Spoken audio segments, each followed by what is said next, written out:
So you don't charm the devil with your rock and roll load. Knows that country music's gonna save your soul. The devil finds his groove in them rhythm and blues that sin. It's gonna get you sun in the end. Welcome back to the Speakeasy. I'm Sother Teague. And I'm Greg Benson, and I was on a different podcast. I was cheating on us. I saw that. Yeah, I this saw week. that. I was on Put It In My Mouth, the podcast from Lala and Judith. Shout out to those two. They are doing fantastic work over there. It's a really fun show. Check it out if you haven't already. I don't know much about it. What's their show about? It's a food and drink show, but it's sort of it has a very kind of late night vibe to it. You know, you're sitting on a couch, you're hanging out. They brought me some rum. I drank a lot of Stiggin's extra fancy pineapple rum during that. And I brought them, we taped it right before the holiday break too. So I brought them a little flagon of my famous mulled wine old fashioned that everybody loves so much. So we were all feeling real nice and chatty by the end of it. It does skew a little bit more into the food space than we do. I know we like to stay a little bit more on the liquid side of things, but it was fun to talk with them about the bartending side of things, but also kind of, you know, just talk shop as fellow podcasters. It's like the same way that Hollywood writers love to write about people with writer's block. I feel like when you're a podcaster and you go on another podcast and you both kind of talk about podcasting, it's like we could fill this entire space with conversation that no one listening gives a shit about. But we've got a lot of industry talk to catch up on. It was fun. They had me doing some more improvisational and comedic things than I was expecting, but I had a lot of fun with it. There's some fake history in there about how the margarita was actually invented in Omaha, Nebraska. It wasn't, but we pretend that it was, and it's a fun time. Just check it out. Yeah, I saw they already posted something on Instagram that I saw this morning. So yeah, there's a couple. Also, it was a fun thing because I'd just gotten a haircut like 2 hours beforehand before I went in there, and it was fun to kind of look at it, be like, my boy Trent does good work. It's just it's you know, when you see art, you just kind of have to tip your hat to it. But I mean, you know the difference between a good haircut and a bad haircut for a man. About 2 weeks. About 4 days. Yeah. Yeah. It's got to proof. That's all. Yeah. It's got to proof out. Yeah. But I will say there was whatever the opposite of a silver lining is, a cloud. The dark cloud. Yeah, exactly. There was a dark cloud hovering on the edge of this very sunshiny experience that I had, which is that I shouted out one of my favorite dives, which is a place called Nacho Mama's in Baltimore. Their claim to fame is that they serve margaritas out of a car hubcap. They're also the original Omaha, Nebraska margarita. Of course, yes, exactly, as it was originally intended. They're one of the few people doing it. They're also a sports bar dedicated to a sports team that hasn't existed in 40 years. They're very much a Baltimore Colts bar. Okay, not a Ravens bar, not an Indianapolis Colts bar, a Baltimore Colts bar. They're still upset about it. I shouted them out because I love this place. Come to find out, once it launched, that I had missed it and they closed last year. Yeah. Which is sad. This is the way things go.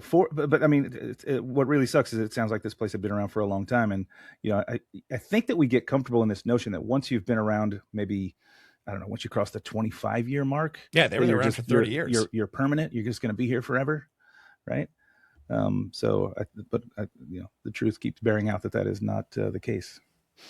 I know, it's sad. And we also had in Baltimore, actually, Brewers Art, which had also been around since the 90s, closed very unexpectedly. So, you know, just hearts going out to Baltimore right now. You guys lost two real ones in the span of 12 months. So Charm City losing some of its charm. I know. I mean, don't get me wrong. I still love Baltimore. Baltimore's still the best place to go to have a $3 can of beer and then get in a fight with someone over seafood. Like, you can't find a better town for it than that.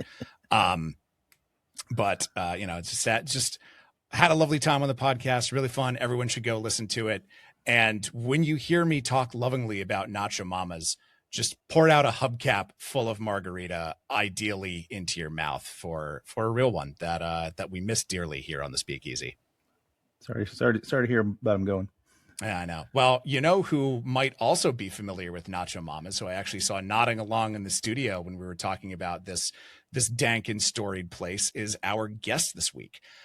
She is the founder and publisher of The List, which is the go-to news source for tens of thousands of Washington, D.C. food and wine diehards. She's also the host of 2 weekly radio shows on WTOP, a business and social media consultant for restaurants, and generally one of the coolest people from my beloved hometown of Washington, D.C. It's Nycci Nellis. How are you doing, Nycci? Hey, thank you guys so much for having me. Yeah, welcome. I got to check out that podcast. I haven't heard that one. I got to check that out. I hear the most recent episode is pretty hilarious. It sounds pretty good. It feels like I need to check it out. Please do. And then rate and review. Like, subscribe, do all the things. Yeah, the just take battle your phone cry as of- you're listening and just smash as many buttons as you can. That's the only way any of us are going to succeed in this Black Mirror hellscape. But can I jump on about Baltimore for a second? Oh my God, please. No, this is exactly why I wanted to lead in. Baltimore is having a moment, especially in the drink space. They got 2 James Beard semifinalist noms. So Pink Flamingo got one, and I can't think of the other one. It'll come to me. And I know that one of the bakeries, they got Outstanding Bakery semifinalist nod as well. So, I mean, it's exciting, especially for the Mid-Atlantic region, so that they would get that kind of national attention. Well, and I think this is also a moment for your cities that are, I don't want to call them like third market major cities, because obviously you've got your your New Yorks and your LAs. And then I would say like DC is kind of a smaller city. And then around there, you've got Richmond, which I also love, in Baltimore. And I feel like these smaller places, because they're affordable, because there's still places where like folks who can afford to spend a little bit of disposable income on drinks, and people who have an idea but not millions of dollars in investor money can open a space. And I think it's cool that the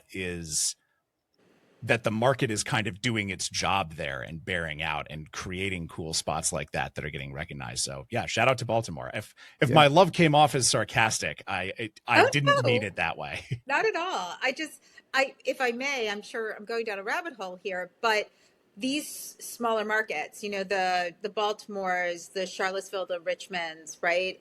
Raleigh, Greenville, there are these amazing towns that are small cities, and really people in the culinary and bar space are opening up shop there because there's a need. People want it. It's an educated consumer. They know that there are good cocktails out there. They know that there is good food out there, and they want it in their neighborhoods. And I think whether it's the government or the bids or whatever, they are making that kind of outreach to the hospitality industry to be like, open up shop here. Yeah. Plus, I think since the pandemic, there's been, I wouldn't call it a rush, but definitely a certain movement towards get out of the harder markets and go somewhere and be a bigger fish in a smaller pond and live a more comfortable life and do this job with greater sense of ease. Agreed. I'm sure we could all name so many people that we know that opened up in I'm trying to think of the chef's name who opened up in Stanton, Virginia. He opened up the Shack, and then he opened up Maud and the Bear. And I went to Maud and the Bear, and I mean, there's a town, and I'm like, how do you get people to do the kind of service that you want here? Because it's an elevated experience of both. And he was like, you can't believe how many people want to move here, and once they're here, how much they just love the ease of the lifestyle. Yeah. So there's something to it. I don't think it's for me, not at this point in my life, but I can applaud those who do it. I get it. Yeah, me either. I can't see myself extracting from New York, although the temptation pops up from time to time, and I certainly don't look away as quickly as I used to. I continue to look, and I think, when I think about being someplace else, it's either like an island, given that it's freezing out, or Italy. So a little different. Yeah. But no, it's funny. People will ask me sometimes like, hey, you've been in New York for a while. Do you ever think about leaving? And I was like, every single day, every single day. I'm like, there's something that will happen. I'll be like, fuck this place. Yeah, but I'm still here because we love it. And it sounds like you have the same feelings towards DC. I know we've talked about this. I know it's my hometown. That's obviously where you're hanging your hat now, but I actually don't know this part of your biography. Are you a native Washingtonian? I am not. I am originally from New Jersey, right outside the city.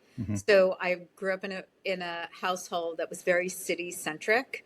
I mean, we were in the city. My dad was a physician. His practice was down the street. My mother was a professor. And I mean, it was nothing for my dad to come home and be like, let's just go in the city tonight for dinner. So it was an incredible part of my life. I think I always thought I would move there, you know, after college. I mean, all my friends moved to the city. Like, of course I was moving to the city, but I got a gig in DC, and this is before I was in the hospitality space. And honestly, looking back, I really don't think I could have created the business model that I did 20 plus years ago in New York and had the same, I hate to say ease because it wasn't easy, but I was able, it's a lot easier to be a bigger fish in a smaller pond, if you will. So not that there aren't great people in the DC market doing amazing things in the hospitality space, but when I started my business almost 25 years ago, there was a lot of more traditional media when it came to food coverage. And I was just doing something completely different. And I think being in DC allowed me that ability in a different way than maybe New York would have. Totally. And I think DC also ramps up and slows down at a different pace than certainly New York. And I would argue maybe the rest of the country too. You know, I mean, it can be a city that is very conservative, and I mean that in all senses of the word. It can be very resistive to change. But there will also be times where I moved back there in sort of the wake of the Great Recession and the housing bubble collapse. And I remember reading this article in the Washington Post, RIP, where they talked about how the Great Recession was actually kind of a boon for a lot of DC restaurants because everywhere else business was suffering, but in DC, because the business is government, it's still kind of like plodding along at its regular old pace. And they had this quote from some developer. I wish I could remember who it was, but the quote was, "It's not that DC is the hottest chick at the bar. It's just that it's last call and we're the only chick left." Oh my God. Oof. That's not a compliment. I don't think that's a ringing endorsement. No. But here's what I will say. You know, they used to say DC was recession proof, but they have shut the steel mill down now because it's no longer true. When you close the government, you know, you close everything. Being here for that change in 2008, I think what the writer was saying was kind of right, but not 100% right. Dining changed drastically in 2008. I mean, nationally, but in the DC market, you saw a lot of that fine dining, white tablecloth restaurant, and I mean, the bar experience was just changing, right? So like around 2004, you know, like with Todd Thrasher and Gina Trisavani and Derek Brown, you know, like there was this whole, everything was kind of percolating. So everybody was already kind of like on the way up. But then there was this entire change in 2008 because people were not dropping that kind of money on food, and people also did not want that white tablecloth experience. So all of a sudden this like fast casual or neighborhood dining, you know, was really picking up in a way. And the other thing I will add, and a lot of people miss this when it comes to the DC dining scene, you know, like let's take New York, okay? All those neighborhoods, you know them, right? So whether, you know, it's Bed-Stuy or Williamsburg or, you know, Park Slope or, you know, Kips Bay or Gramercy or East Village, West Village, blah, blah, blah. We all know those. There were neighborhoods here that did not exist as a part of the lexicon, right? So the Wharf did not exist. Navy Yard did not exist. National Landing did not exist. Shaw existed, but not as a piece of real estate. And 14th Street, I mean, when I moved down here in 1992, everybody was like, oh, 14th Street's going to be the hottest thing, you know, like above Logan Circle. Yeah, hi, 20 years later. But the investments were being made. And so there's been this incredible expansion of real estate that has allowed for the expansion of food and hospitality, bars, etc., in the region that I think you're seeing across the country as well, but it just happened in that 2008 period in DC. Yeah, and that's food sort of specific restaurant, and the drinking culture has come a long way, as you mentioned Thrasher and Brown and another name that I didn't know. But Gina Cervani. Oh my God, how could you not know Gina Cervani? yeah, I guess I don't know her. She is the queen. The Yeah. queen. But the drinking culture has also changed a lot in a relatively small amount of time. And you've kind of coined a phrase, the Great Drinking Reset. Can you talk about that in your words? What does that mean to you? Oh, absolutely. Well, I mean, you guys are the experts here, so I think you could speak to it more than I can. But, New York and LA and San Fran were way ahead of everybody, on the bar thing. I mean, Thrasher opened PX in Alexandria's legit the first speakeasy, right? Like the light on and no call, you can't call or anything like that. And then, but there was also this commitment to the bar scene, and it wasn't just like the handlebar mustache and the whole thing, but everybody was really turning to the kitchen to find ways to create really masterful cocktails. And I'll never forget, before Derek Brown opened up his own place, I see the restaurant.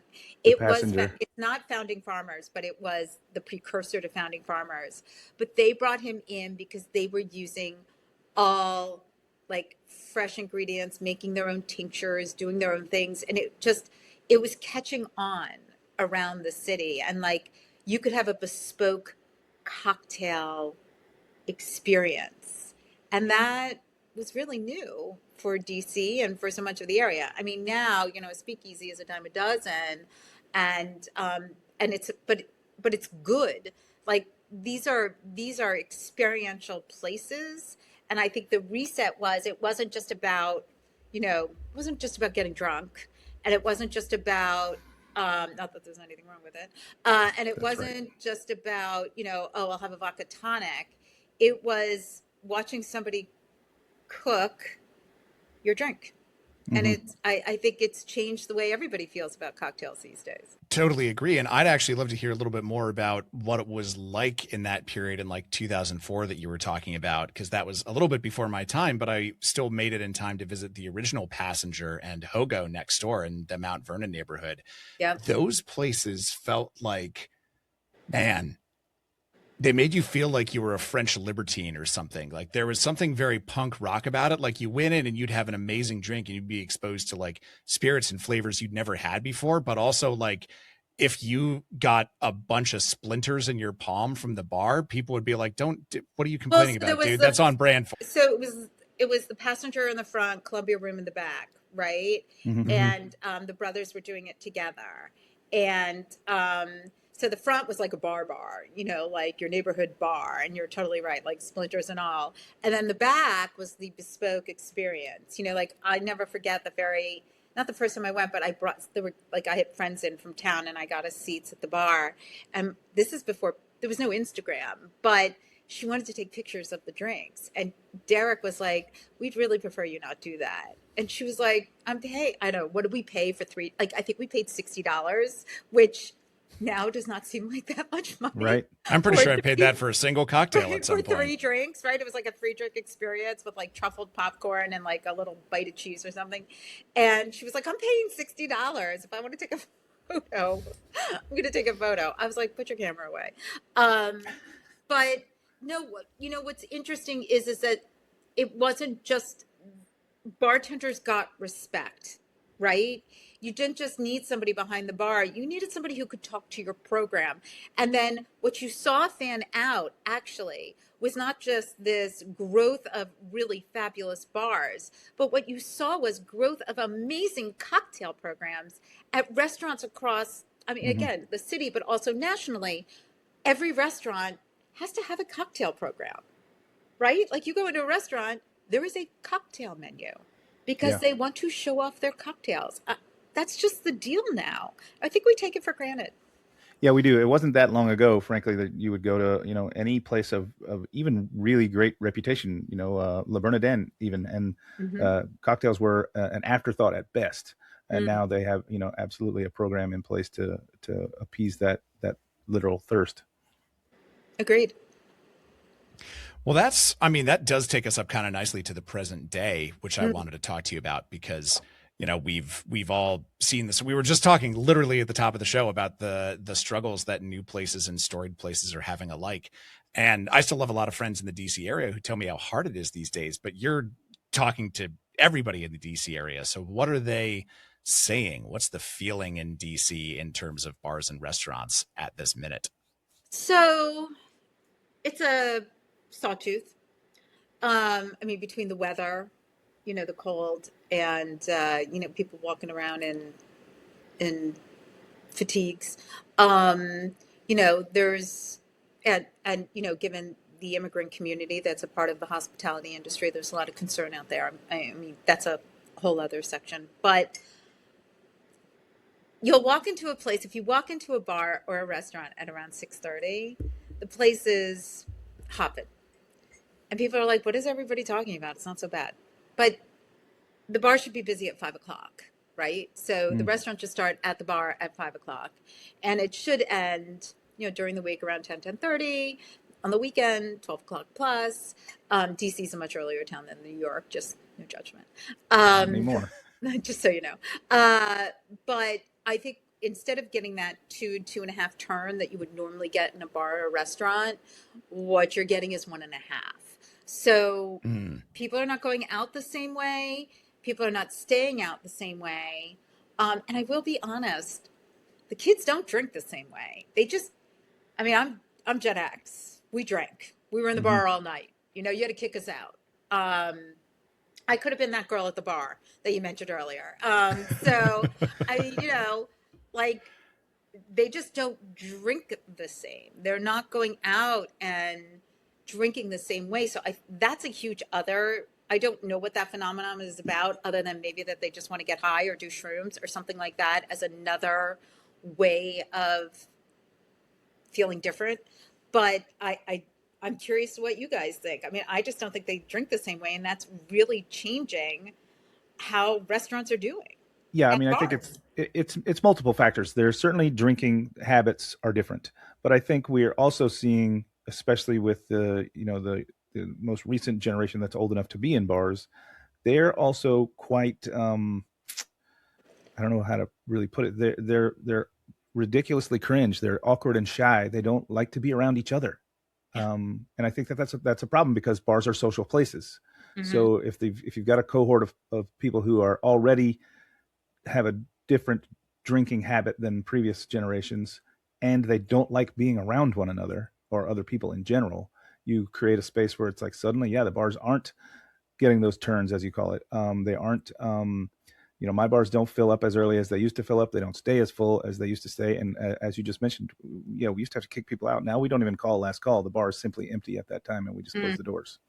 And that's going on, I think industry wide. And you're saying you're definitely seeing that in DC too, right? So it's and I have 2 kids who are of that age. I have 5 kids total, but the 2 kids who are of that age, the one I mentioned earlier is in New York City. She's going out, but and they go out a lot, and it's a group of girls. I'm sure you see those gaggles around the city, but I don't know how late they're out, or I just know they don't imbibe in the same way. This is my favorite story. Before she moved up to the city and she was working here, and her friends were like going out on like a Thursday night, and she was like, yeah, I'm not going to go. I mean, I got to get up in the morning for work. I was like, how are we related? I mean, when I was her age, I mean, I would sometimes go to work the next day in the same clothes. I was like, I don't know what you're talking about. The amount of times I've showed up at work still drunk from the night before. I know, we should be bragging about this, but I was like, right. So we can't blame them for maybe better behavior, but at the same time, are they missing out on a life experience, Maybe. But my son, interestingly enough, he lives in Boston, and he's got his group of friends, and it's a group of them, and they really are doing great things. But they don't go to bars. Like, it doesn't occur to them to go to a bar together and drink. Do you know what I mean? It's, I mean, he'll go to, like, so for example, my son Sam works at Silver Lion. I always say his title's wrong. He's either beverage director or something like that, but he's high up there, and he's very talented. So my son will go see Sam at Silver Lion and have that experience. But like, as a group, he and his friends don't go to a bar, which I'm always kind of fascinated by. Like, they go for experiences. They do the axe throwing, which I think is so stupid, or they do like the escape room, or they do things, but they don't, or they'll go to a winery or a distillery, but they don't go to a bar. So I think you have something there on that. I mean, you have a bar, Yeah. Yeah, we're definitely seeing that. Well, you just touched on something that I think Greg wanted to talk about: experiential drinking and dining, for that matter, right, Greg? Yeah, absolutely. Well, I just remember very vividly the first miracle outside of New York popping up in DC. Oh my God. At Derek Brown's At places. Derek's place, yeah. The PUB, line. right? Pop-up bar. Remember, he had a 3-venue location that was constantly changing. Remember when they did the Guar Bar and they did Game of Thrones, which was incredible. Like, oh my God. He said he got 50. I can't remember the number he used. I want to say 50,000. Adriana did all of that. That seems low. Yeah. Yes, She crushed it. Mm-hmm. Yeah, I had my roommate at the time was working at All Souls around the corner, and I remember he came home from work. He showed up to work at All Souls not knowing that there was going to be a pop-up Christmas bar next door, and he came back just dead in the eyes, just completely hollow. And I was like, "What happened to you?" He's like, "I don't know, man. There's a pop-up Christmas bar that opened up next door where Mockingbird Hill used to be." And like, he was like the runoff from that, the people coming after to have one more drink at his place or who simply couldn't get in. He's like, they paid my rent for like the next 3 months. Wow. It was insane. So clearly DC is no stranger to this kind of experiential thing. But wait, can I ask you a question? Because Sure. it just sort of occurred to me, because like now that Miracle Bar like comes in a box, like you buy it and but that's not what it was when Derek did it, right? Like, did he partner with somebody? Was it somebody in New York? Because then he partnered with Greg Boehm here in New York, who'd been doing it at it was Mace back then, right? Yeah, Mace. Okay. And this was the first time that it had been done outside of New York City anywhere. Yeah. Because then like everybody was doing, like Derek had his like 2 first big years, and then it just seemed like I was getting hit up with press releases from everybody doing it like around the country. And I was like, I remember saying about it, like, I don't understand what's happening. They're like, oh, you buy it. Like you buy the. Yeah, it's effectively a franchise. He sells the menu to you. He sells you all the coordinated glassware. There's a structured methodology for the decorations of the space and things like that. It's pretty pretty pre-packaged. And I think last year when we talked about it on the show, there was over 500 miracles and something close to 100 they have a spin-off one that's called Sip and Santa Surf Shack, which is a tiki version. Wow. And that's globally, right? They're all over the world, and they try and not flood any particular market. So even in New York, I think there was only 3. I mean, we're so large. I think there were 2 in Brooklyn and 1 in Manhattan last year. But when you sign on, there's some rules that I would be hard pressed to sign on to. First of all, the price is the same no matter what. So, for instance, my bar, which is 240 square feet, it makes no sense to do it at that price. If there was a lower price based on how much I could possibly, get back in revenue, there'd be maybe a different play there. And then you have to do a sort of a contract for a number of years, meaning you can't. You can just do Miracle for 1 year, but then you can't do your own version of it for like 2 more years past that. So it's like a 3-year commitment before you can maybe just do it yourself. But the package deal apparently is quite appealing to people. And, we've had numerous guests on who've done it. And, all of them have said roughly what Greg said about paying the rent for 3 months. All of them have said it like Laura Newman said when she had hers down in Birmingham, Alabama, she said it was 30% of her yearly sales. Wow. Isn't that amazing? Yeah. That's crazy. Pretty nuts. So I think this really drives home the notion that like experiential is what people are looking for. And they're looking for that in all aspects, not just food and drinking. But that's our world to talk about. Yeah. And like, does that still have a foothold there in DC? Are there experiential places to go right now other than axe throwing? And by the way, it does drive me crazy that the axe throwing places also sell alcohol. This seems like a bad mix to me. Imagine pitching that on Shark Tank. Yeah. But meanwhile, like, we're going to give everyone weapons and whiskey, and we're just going to turn them loose, see what happens. Yeah, and encourage them to throw them. It's weird. So there was a couple of places that opened up here that you would have thought made sense. There was some ping pong place in New York. They opened up down here. That didn't last. I think everybody is twisting and turning to find ways to make it work. I will say, like, I think programming, when you look at restaurants and bars, city visitor bureaus, bids, like all these things, 30 years ago, who did programming? Maybe you had a guest chef, maybe you had a wine dinner. I mean, there was a collaboration going on every evening. Like I was last night, like Dakar from New Orleans did a collaboration dinner with Kevin Tien and Susan Bay at Moon Rabbit. And Tina Nguyen does their cocktails, and she's a huge talent. And I mean, there were two last night. Danny Lee, who was popping up with Danny Lee last night? Oh, Matt Conroy and Isabel Koss of Pasquale and Lutece. So, I mean, I think all restaurants and bars, and all the bars, like I know, from Sam at Silver Lion, obviously, but all the bars host people from other cities and towns. Like, let's get some World 50 Best together. Let's get some James Beards together. Let's get some Michelins together. Like, that's a real driver of business.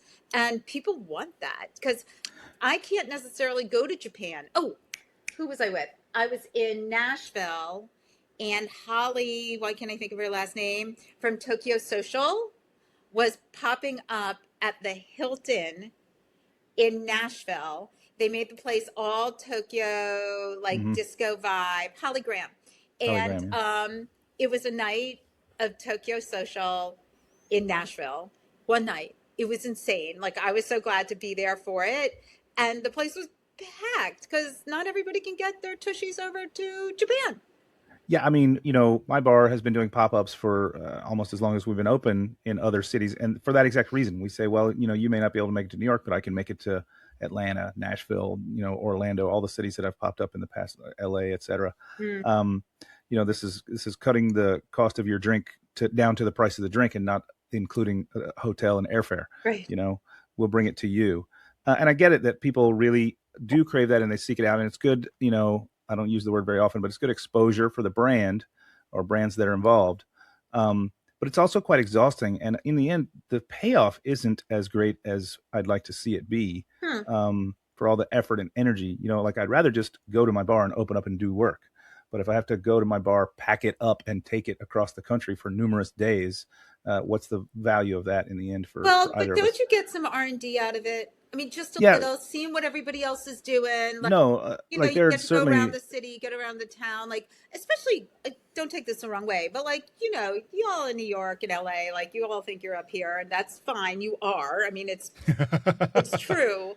But I think it's really important to get into other parts of the country to see what people are doing, because we get inspired everywhere. So while I 100%. appreciate the cost, and I'm sure you're like, I just want my bar like full, heard and understood. But I think there are some magic moments that can happen when you're someplace else and you're like, oh wow, I didn't see that coming. That's pretty cool.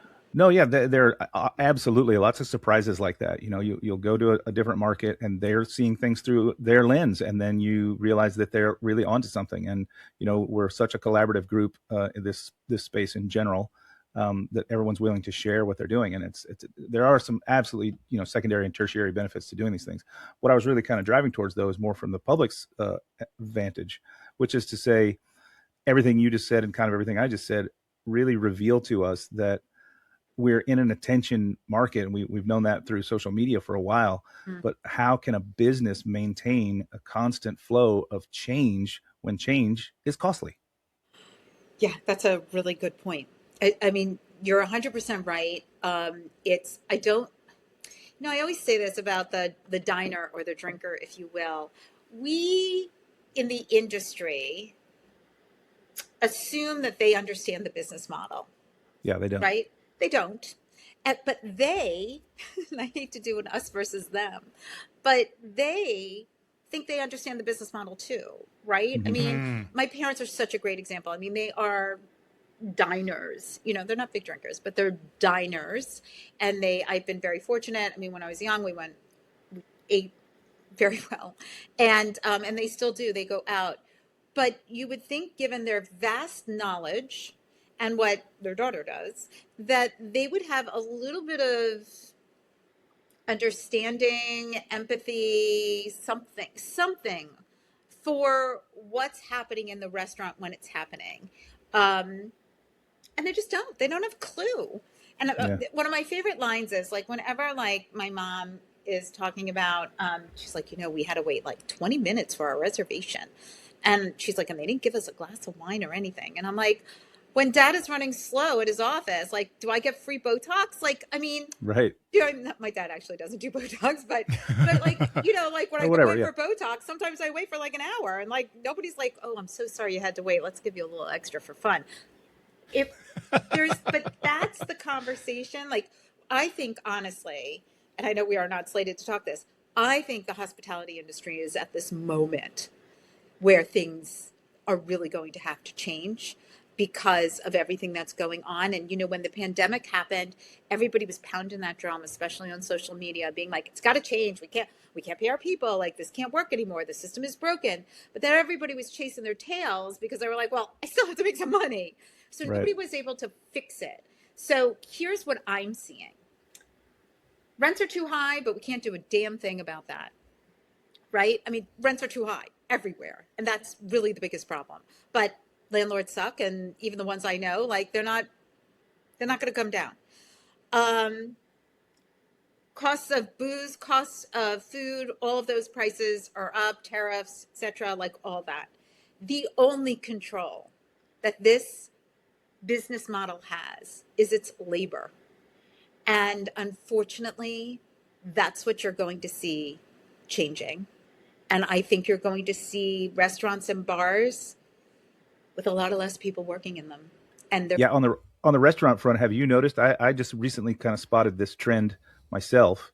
Have you noticed the uptick in rotisserie chicken restaurants specifically in DC? No. Because this cuts down on a lot of labor. It's a relatively inexpensive protein. It's easily accessible. It's widely accepted. Like, rotisserie chicken restaurants are popping up all over the place. Doesn't take a battery of chefs to line 10 chickens on a skewer and have 10 skewers going at a time, rotating through a big machine that's just roasting chicken.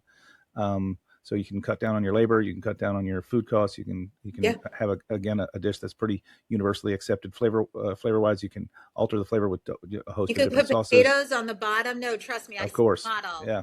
No, I haven't seen that, but I've heard some people talk about it. I'll tell you what I am seeing. So I've interviewed. I interviewed the chef in front of the house from Birdie's in Austin. They're both the chef and the front of the house. I can't think of their names. I'm like, my day is off. They both have separately been nominated for James Beard Awards. And then I talked with Jill Tyler and John Seibert from Tail Up Goat, which is a Michelin-starred restaurant that is closed, but they are staying in the same space. And thanks to Birdie's, they are taking on the same concept. So the concept is they're calling it, it's still a upscale dining experience, but everything happens at the host stand, basically. So you order your food there, you order your drinks there, you order everything there. They'll walk you through it. They'll talk about the wine, blah, blah, blah, the cocktails. They'll do everything there. And then you will go and sit down. Now, somebody will still be coming over. They'll deliver your food. The food will be coursed, because that's always my biggest issue. Your cocktails will come, blah, blah, blah. You want to order again, it's all fine. But the 3 people who would normally touch your table when you sit down, or 4 people sometimes, will not happen. Right. And I think that's interesting. It works at Birdie's in Austin. They're going to try it here in DC. I'm keeping my eyes out. I think that's going to be more of a model. We're going to see more of it. Yeah, I don't disagree. I instinctively don't like it because... No, me either. Either. But I guess that doesn't really, what we like and what we want doesn't really matter in this situation, because as you've noted, that's kind of the only button that entrepreneurs and restaurant owners have to push in this situation, right? Yeah, for real. It's true. So, I think it's going to be really interesting. Now, they insist that this does not take away the hospitality of the experience. It's just doing the experience differently. So it'll be a work in progress. And I get that. And I can actually see a way in which that would work. My distaste comes from an interesting place where I think it's cutting down on just the opportunities for these jobs that are very, Yeah. You don't have to have a college degree to be a bartender or a server or a host or Or a chef, a chef or a food runner or any of these things. or a restaurant owner. Yeah. And I feel like this is someone a long time ago mentioned, they're like, this is kind of the social safety net of the United States of America, because what the government provides is not enough to live on. Like, the social safety net is basically the hospitality industry, because if you're motivated and you work hard and you're not an asshole, you can make a semi-decent living working in bars and restaurants, just no matter who the hell you are. And I just worry on a societal level about what happens if we remove that, if we make those jobs scarce and hard to come by. Oh, I mean, listen, to me, the hospitality industry constantly tells the immigrant story, the pull yourself up by the bootstrap story. I mean, I'm sure we could all share stories of people who started as a dishwasher or, started as a barback and, are now multi-tier owners of spots that, people love and adore. So yes, it will cut that down tragically. But I don't have another answer. I don't own real estate, and I can't. I had a guy who does real estate sales specifically to restaurants on my other show, Industry Night, 2 years ago, and he was like, the rents aren't too high. It's like, they are. What? I was like, they are. If you haven't heard, I'm telling you, they are. Yeah, it is the number one reason restaurants and bars go out of business in New York. You get your 10-year lease, and you hope to survive till the end of the 10 years. And when the 10 years is over, the rent can literally do whatever it wants to do, quadruple, and you close. So in New York, you go into business with a model in mind that will get you your return and hopefully some money. So maybe you actually profited within 10 years, and you sort of plan on your own obsolescence. This is not true in other places. If I was in Cleveland and I opened a restaurant, I would almost expect that I will be bequeathing this to my children. Sure. Right? In New York, you hope to make it 10 years, and it's because of the rent. Yes. And, also, I think in the earlier days, before everything became so expensive, the ability to, New York probably, forget it. But in DC, if you look at the 1980s, 1990s, you could conceivably buy the property, right? Yeah. So you really could buy something, and then, if your concept didn't work, you could give it to somebody, you know what I mean? But you would still own something. And today that's impossible. It's just, it's impossible. I have an anecdote that's personal. My bar has been in the same building. Will be 15 this March. So next month. We now have the entire building. We rent the entire building. We have the bar out back. We have a restaurant on the ground floor. We have a second restaurant above that. Above that are our offices for 2 floors, and that's the entire building. We've been renting it. Those 2-floor offices used to be a single apartment that was occupied by the owner. His name is Sheldon. He is now in his mid to late 90s. But early on, we said, hey, Sheldon, maybe you'd consider selling us this building. He had to move out, by the way, because he can no longer manage the steps. That's, again, how frail he is. And so and he's always told us no, and he still tells us no to this day, because he's going to give the building to his son, who is currently in his mid 70s. He don't need this building. We do. Right. But I understand generational wealth. So why would he want to give it up? Because I'm sure his son has a son who may also have a son. So somewhere the building stays in the family. Right. Right. And he's never going to sell it. Ever. Doesn't matter whether we could afford it or not, which is also a stretch. Right. It matters that it's never going to get sold. That's the difference. But, the thing you brought up earlier, which I think is really interesting, and the sad part, is that when that 10 years ends, the fact that you've been a good tenant, a reliable tenant, you've had this relationship, but that people are like, yeah, but I can make so much more. Unless you're hard up for money, obviously. I just think so many of these people have so much money. How much? What hurts us? Yeah, agreed. What hurts us is what moves in, right? When you come into an area that maybe is affordable enough, it's probably because it's a shaky area.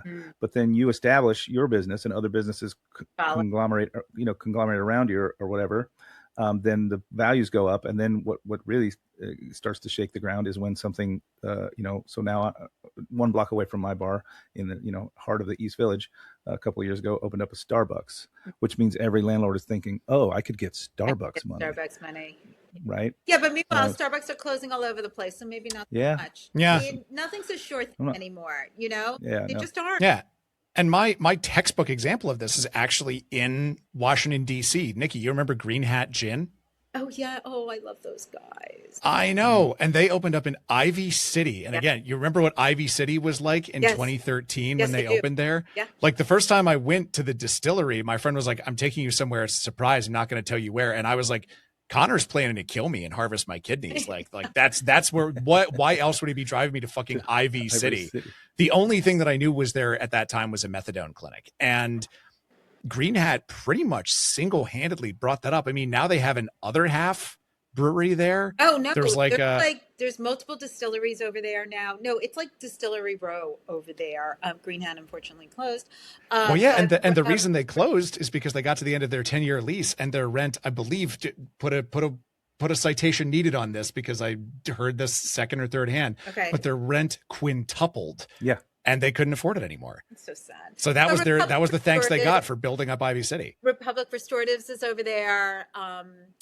Don Cicchio is over there. Like everybody went over there. And then, some restaurants followed. I mean, yes, but if I may, yes, they were the first, but there was some intention in that Ivy City area. Like there was new apartment buildings being built so there was new construction, and there wasn't a bid, but there was a group that was looking to bring in funding from the government to remake Ivy City, which allowed, because then there was no distilling in the city. There was no breweries in the city. Everything changed. I think it was 2010 or 2009. Because, DC had this massive craft beer explosion. And then following right on the footsteps on that, this massive distillery explosion, because you could not do that in the city lines. So the rules and the laws all changed. And then the government invested in it because they saw the value of it. So, but that's a pendulum swing, man. Like, people are like, oh, this is so great, we should invest in it. And then they invest in it and they're like, okay, it's good. But they don't continue to monitor it and invest in it and make sure it stays healthy and good. Like, you can't just, everything needs nurturing, I could not agree more. Everything does need nurturing. Yeah, I know. As a mother of five, I just think everything needs nurturing. You know what I mean? Well, let's talk about something else that needs nurturing. Wine. Because you mentioned you're a wine gal. I'm not much of a wine gal. That's kind of the area of the drinks world where I feel the least competent. And I wanted to ask you, what's DC like as a wine town? Because given wine status is sort of like the beverage of class and how incredibly class obsessed the DMV is, I imagine that Washington as a city kind of punches above its weight in terms of the wine selection that you can get at bottle shops and restaurants there. Am I right about that? Yeah, it's true. But listen, New York has a great wine culture as well. So here's the interesting thing about DC is that we have all these embassies here. And some of them will, if you become a member or something like that, you can buy wine there. Like the French embassy used to have a program. Like I was a member and I could go in and buy the wine like duty free. It was amazing. Wines that you could not get here. So DC does. And also because of all the embassies and expats that are here, there's incredible wines from regions that maybe people don't consider, right? So like incredible Georgian wines, incredible wines from South America, South Africa. So the regionality of the wines is very diverse because the restaurants here are very diverse in that way. So, I think of Mike Graffiti and Albi, almost all the wines are either Lebanese or where else are they from? But a Greek, etc., Turkish wine. So, you have this ability to really try wines from everywhere. And it takes that, not every wine needs to be a $500 wine. Don't get me wrong. Some people, one of my favorite stories is this friend that I had who thought he was a big wine guy, like who really like knew it. And it was when Wolfgang Puck opened up the stores with Scott Druneau. And there was a pretty good wine list there. I mean, his brother Claude put the wine list together. And this guy was like looking through the list and he was like, I mean, I don't know, Nick. Like, I just don't think we can get a bottle, like a decent bottle for under 500. And I was like, really, dude? Like, do you want me to get Claude Puck over here so he can tell you why the 120 bottle is okay? Like, so you're always going to have assholes, right? When it comes to wine, in the business and out. But I think overall the community here is really open, and there's been a real surge of wine bars recently. And again, it's a weird pendulum swing, right? Like there's a ton of wine bars, and then there's no wine bars, and then there's I don't know, I don't get it, but we're on an uphill. So I feel very fortunate that I have access to such good tastings. All right, we're towards the end of the show here, so Yeah. I have to ask you the $1 million question. We can't have a show about DC without asking. Democrats or Republicans, who's better for local business when they're in office, and who are better customers, do you think? Oh, I'll tell you. So if you asked that question 20 years ago, everybody would have said, and I'm a proud Democrat. And remember, DC is like 93% blue.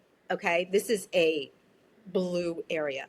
But 20 years ago, business owners would have said, oh, the Republicans spend more money. I guess it's more than 20 years ago. And then Obama came to town. And that changed everything. And so I remember Trump's first year, and I was getting my hair done, and one of the hairdressers said to me, yeah, but when the Republicans are in, they bring in so much business. And then, of course, those people never dined out. They didn't get their hair done. Like, they didn't do anything. So I don't think they're good for business. They do eat out. But also 20 plus years ago, like, we all used to drop, like on the Twitter, or, there was a bunch of like gossip columns, like in the Post and things like that about who was eating where and stuff like that. No restaurant wants anybody to know who's eating in them. Now, they are allowed to eat out, and the restaurant should say yes to them because that is hospitality, and that's that. But they're not spending money. They're not out in the same way. I mean, everybody's talking about this one bar up on Capitol Hill. Who cares? Like, it's stupid. And they're not nice. They're not good diners. They're not nice. Yeah, that was the bigger question. Like, who's the better guest? I think, because I can see the Republicans spending more, but are they nice? Are they good guests to have? So here's the thing: are they spending more? And don't forget, with DC, you've got lobbyists, you've got PACs, you've got lawyers. So and you've got associations, right? So who's really spending that money? Like, if we're talking like private events, things of that nature. So I think you'll hear from like some of the restaurants who would never want their names mentioned that there's a lot of private dining going on, and they're making a lot of money off of that. But they're not just coming into the restaurants and like grabbing a table for two in the same capacity. Right. Well, one thing that always struck me when I worked there is how just fundamentally uncurious Republicans were about trying new things. Like, I remember one time I was down Did you at see the Bad Bunny Super Bowl thing? Like, are you like different language on my television? Crazy times. It was a 13-minute concert. I mean, I just can't with these people. I know. Let me go proudly and happily be a member of the Opera Society and watch Italian operas, but let me get upset about a 13-minute concert in the middle of the Super Bowl. Right? And they don't watch operas either, so come on. They like to say that they do, though. So the ultimate question and the final question here on the Speakeasy has lately become this, so I'm going to give it to you as well. I guess we have to exclude Nacho Mamas because they're out of the race, but shine a little light on where are you getting drinks these days? Where do you like to go drinking in DC? Oh, so have you guys heard of EB's? No.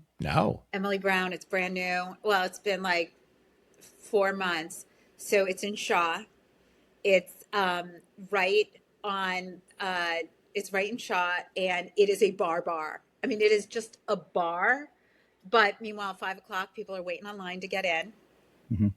Somebody else got in line before I got there because I was like, I'm not waiting online. And but they do. It's not a bespoke situation, but they just do really competent drinks. They actually like have a wine list, and their burgers are ridiculous. And, Fuck yeah. And she's got one of those huge mozzarella sticks. I'm doing the cheese pull, if you can't tell what I'm doing. Yeah. So I just think what she's doing is amazing. I mean, Service Bar is still, Christine Kim and Glendon Hartley and the team there. I mean, they're just knocking it out. Obviously, I have to give a plug to Silver Lion because there's amazing. But that's a real high-end experience. If I may, though, one night I was there, I was sitting at the bar, and this guy came in, didn't have a reservation, but like you could sit at the bar if there's a bar seat, and he was clearly staying in the hotel. And he didn't look at the menu or anything, and the bartender said to him, "Hey, what can I get you to drink?" And like, meanwhile, in front of us, like there's smoke and concoctions and flames, and like they're putting all these things together. And he's like, "Yeah, can I get a blueberry vodka and tonic?" And I was like, "What?" And so then, like without a hint of irony, they were like, "Yeah, we got you." And they took out a bowl of blueberries and they started muddling it. And then they shook it in the vodka. And the guy sort of leaned over to me and he's like, "What's happening here? What's going on? Like, I don't know what's happening." I was like, "Open the menu. Like, there's a story. There's a narrative. You'll get it." And so he was like, "So not a blueberry vodka place." I was like, "They made you a blueberry vodka. Like, you're good." So I don't know. I just think there's so much fun. Listen, Something to be said for reading the room. Yeah, I've said it on the show before, and in life, I say it, pretty often. We can table this and talk about it over lunch tomorrow. I'm feeling fish. Do you want to go to La Bernardin or McDonald's? They both serve fish. Right. What's your expectation of this lunch? Right.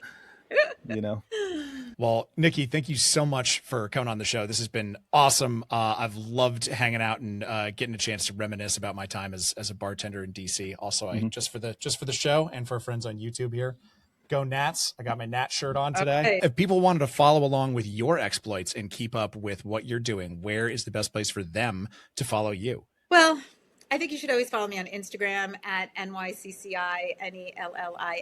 I mean, I never thought that was the brand. I always thought the listareyounit.com was, or Foodie and the Beast was, or Industry Night was. But the truth is, if you go to Nycci Nellis, you find all the things. And that's the best way to see what I'm doing. Yeah, perfect. It's also just a great name. It's got good alliteration, a lot of good like consonant sounds in there. It's memorable. It was the only reason to marry my husband, really. Good synergy there. Yeah. This has been fantastic. And that is going to do it for us this week. But if that didn't quite do it for you, you can become a regular on our Patreon. Our regulars get shows with no ads, cocktail recipes from all of our guests, access to our live monthly hangouts, a free cocktail kit each and every month from our friends at Shaker and Spoon, and more show. As always, we only had time for a little bit of our conversation with Nycci on the main feed. So if you want to hear the whole shebang, you can become a regular on our Patreon. I also, once again, want to shout out the Salt Cure Restaurant Recovery Fund in Minnesota. Yep. They're They're providing relief to service industry workers in the Twin Cities because of, so if you want to help out folks who are struggling, either because they can't go to work or because their patrons can't come to them, that link is going to be in our show notes. And now it is time for our weekly sauced update. Sother, I saw you guys did wings this week. You participated in sports ball culture. How was that? I did, and we did. Yeah, we had to refer to it as the big game because we weren't licensed to say superb owl. But we're joking around. Wings, yeah, we dropped wings. We obviously admit that wings are a blank canvas. Buffalo wings are a specific dish. So we talked about buffalo wings, but then we, of course, put in our sauced spin, and I made what I called Bloody Viking wings. The Bloody Viking is a cocktail that's basically an akavit Bloody Mary. I made that into a sauce for the wings. Delicious, a great episode. The Instagram is getting a lot of traction. We're increasing in subscribers each week. The show is really taking off. I'm pretty proud of it. Oh, yeah. Well, congratulations, man. And if you are not a follower and a subscriber, you should do that right now. And you should come back next week when our guest is going to be Sybil St. Aud Tate of Honeysuckle, which is an Afrocentric food and beverage experience in Philly on a mission to reclaim Black culinary traditions. It's going to be a great show. I'm excited to learn a lot, so be sure to tune in. But for today, cheers, everybody. Cheers, gang. So you don't charm the devil with your rock and roll load. Knows that country music's gonna save your soul. The